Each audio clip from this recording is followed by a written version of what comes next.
আজ যদি মরে যাও, আর আজকের দিনে যারা এক ওয়াক্ত নামাজ পড়লেন না, তোমরা যারা ছেলেরা পড়লা না, বলো না আব্বা তোমার নবীর সামনে তুমি কেমনে দাঁড়াইবা, কি দিয়ে সুপারিশ চাইবা? সুপারিশের জন্য কোনো কাগজপত্র লাগবে না, সুপারিশের কোনো নিয়ম কানুন নাই।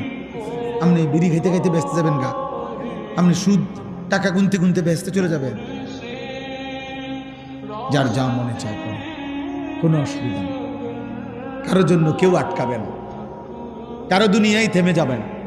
সুখের দুনিয়াও শেষ হয়, দুঃখের দুনিয়াও শেষ। হাসলেও মরে যায়, কাঁদলেও মরে যায়। বাসর রাতও ভোর হয়, ফাঁসির রাতও ভোর হয়। অতএব দোস্ত আমার, তুমিও চলে যাবা, আমিও চলে যাব, বাবাও যাবে গা, ছেলেও চলে যাবে, দাদাও যাবে, নাতিও যাবে। ফেরাউনও মরে গেছে, আব্দুল কাদের জিলানিও মরে গেছে। অতএব ইমানদারেরও মৃত্যু হবে, নাফরমানেরও মৃত্যু, কিন্তু এক জায়গায় দেখা হবে সবাই। সেদিন বুঝবো আমরা